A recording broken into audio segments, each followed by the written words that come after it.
यशोमती मैया के नंद लाला। बोलो श्री नारायण भगवान की जय।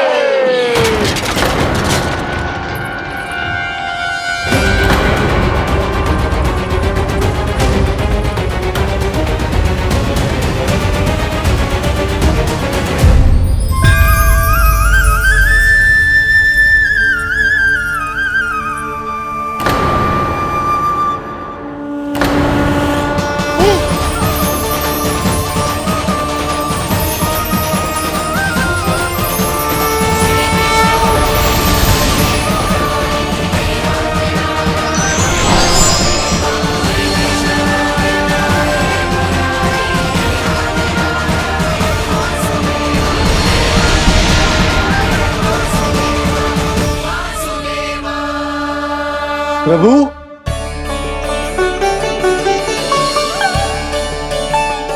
प्रभु, मैंने आपके अवतार को हानि पहुंचाने का प्रयास किया, फिर भी आपने मुझे दर्शन दिया। देने ही पड़े। तुम्हें मेरे चरणों का स्पर्श जो मिल गया। तुम्हें आश्चर्य हो रहा होगा, एक साधारण से स्पर्श से तुम्हें वो मिला जो बड़े से बड़े ऋषियों को भी कठिन से कठिन तपस्या के बाद भी नहीं मिलता। इसका उत्तर तुम्हारे अतीत में छुपा है। दैत्य हिरण्याक्ष के पुत्र के रूप में तुम्हारा जन्म हुआ था। शीघ्र ही तुम बहुत अधिक विशाल और असीम बलशाली हो गए थे, पर तुम अपनी शक्ति का प्रयोग अनुचित ढंग से करते थे। एक दिन तुमने महर्षि लोमस के आश्रम में बहुत ही उत्पात मचाया, हरे भरे वृक्षों को नष्ट कर दिया।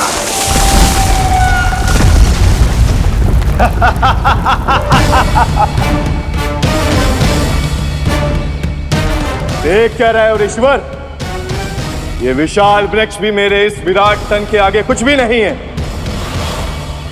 जिसे स्वयं अर्जित तक नहीं किया, उस तन पर इतना अभिमान। तो सुन ले, जिनसे तेरा तन बना है, उन्हीं पंच तत्वों में इसी क्षण ये विलीन हो जाएगा। ये मेरा श्राप है तुझे, मेरा श्राप है तुझे।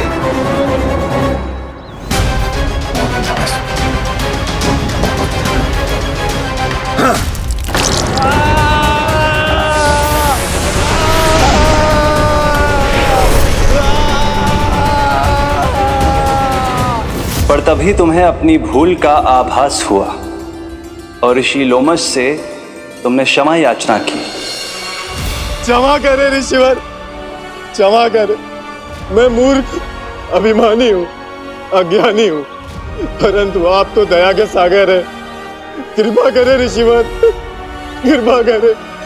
बिना तन के मैं कैसे जीवित रह पाऊंगा? तुम जीवित भी रहोगे और अपने दैनिक कार्यों का संचालन भी कर पाओगे, किंतु सजीव प्राणियों या निर्जीव वस्तुओं की सहायता से। ऐसा जीवन तो मृत्यु के समान है ऋषिवर। इससे अच्छा है आप मुझे जीवन से मुक्ति दे दो। मुक्ति भी अवश्य मिलेगी तुम्हें, पर जब तुम परम प्रभु श्री हरि नारायण के चरणों का स्पर्श करोगे, चरणों का स्पर्श करोगे। और यही नहीं शक्तासुर, कल जब तुम मुझे खोज नहीं पा रहे थे, तब भी तुमने हार नहीं मानी।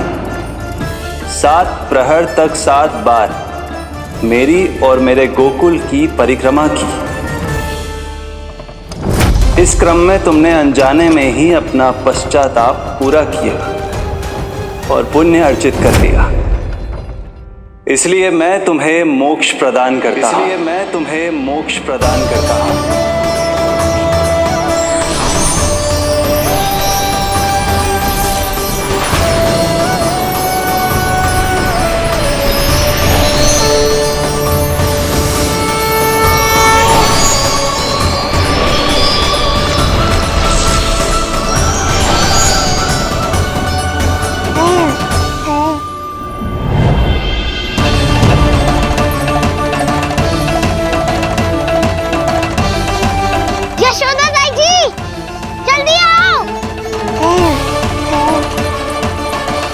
नीलमणि, मेरा लल्ला।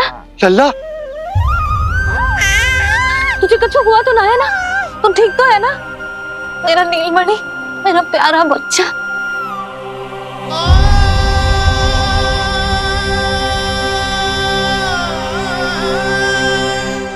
भोला, बंसी, ये सब क्या है?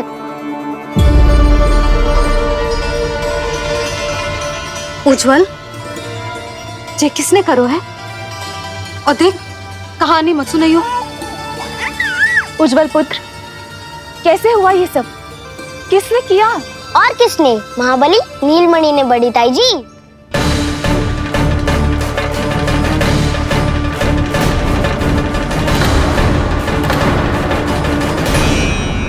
जी क्या बोल रहे हो? सच्ची सच्ची बता।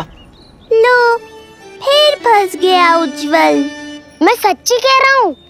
अचानक तीव्र वेग से वायु चली। फिर ऐसे लगो जैसे कोई भूकंप आ रहा है।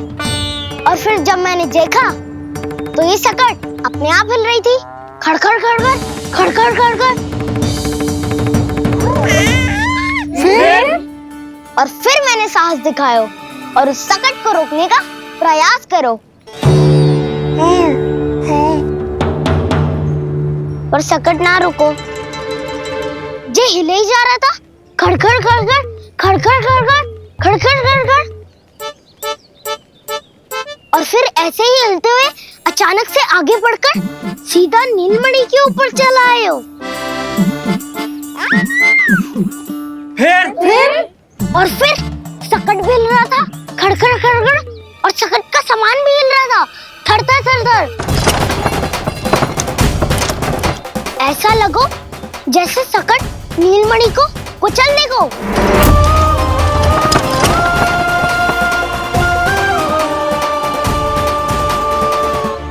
पर तभी जे जाग गए हो। इसने खींचकर अपने पांव का प्रहार करो और चीख गया सकट आकाश पे।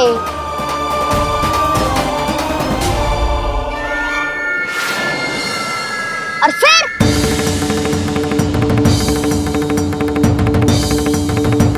धड़ाम, सब भूमि पे गिरकर चकनाचूर।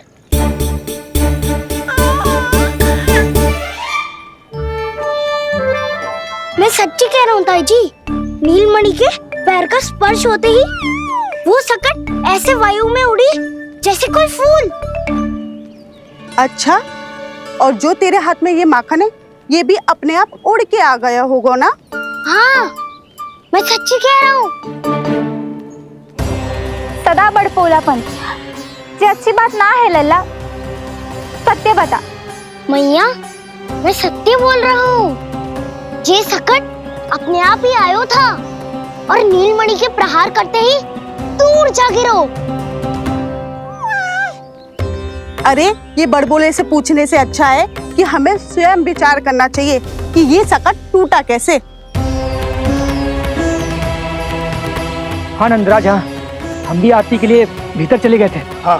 अरे, आप सब मेरा विश्वास क्यों ना कर रहे हो? नीलमणि के प्रहार से ही उज्जवल, सकट बहुत पुराना था, पहिया ढीला होकर खुल गया होगा। यशोदा, अनेक कारण हो सकते हैं, चिंता करने की कोई आवश्यकता ना है। मैं चिंता क्यों करने लगी भला? मेरे नीलमणि के गले में रक्षा वाला कंठक पहले से ही है। और हम ये सब पूजा पाठ इतने विधि विधान से इसी के लिए तो कर रहे हैं, है ना पंडित जी? हाँ रानी जी। तो बस फिर मेरे लल्ला को कछु क्यों होने लगा? और आप सब स्वयं ही देख लो ना, जे इतना बड़ा सकट टूट के बिखर गया है, किंतु मेरे लल्ला को एक खरोच भी ना आई। इसका अर्थ तो यही है ना कि हम जो भी कर रहे हैं सही कर रहे हैं। मुझे चिंता करने की कछु आवश्यकता ही ना है। चलो सब भीतर चलते हैं। हाँ हाँ, लल्ला को भूख भी लगी आई होगी। चल।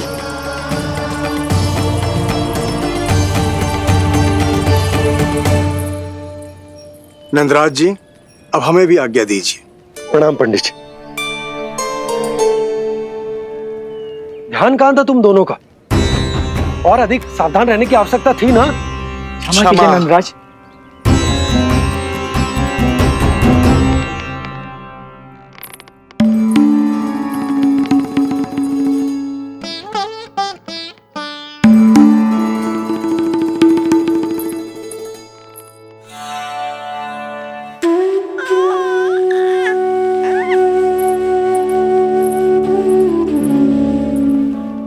यशोदा, क्या हुआ?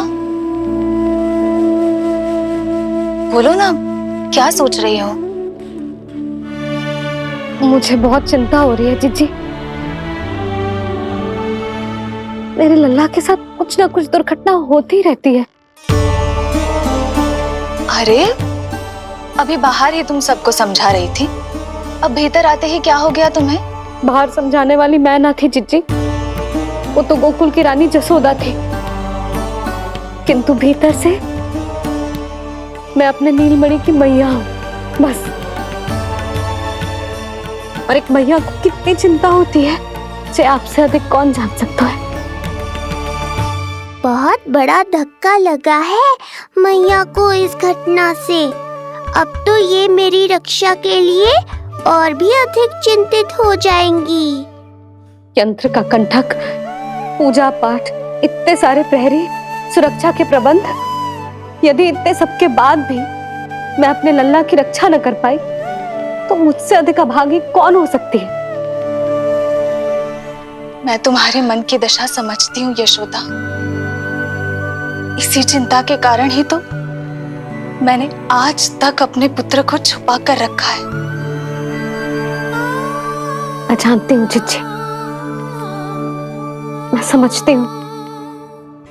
मैंने तो नीलमणि के लिए इतने सारे संस्कार भी करो है, पूजा पाठ की है,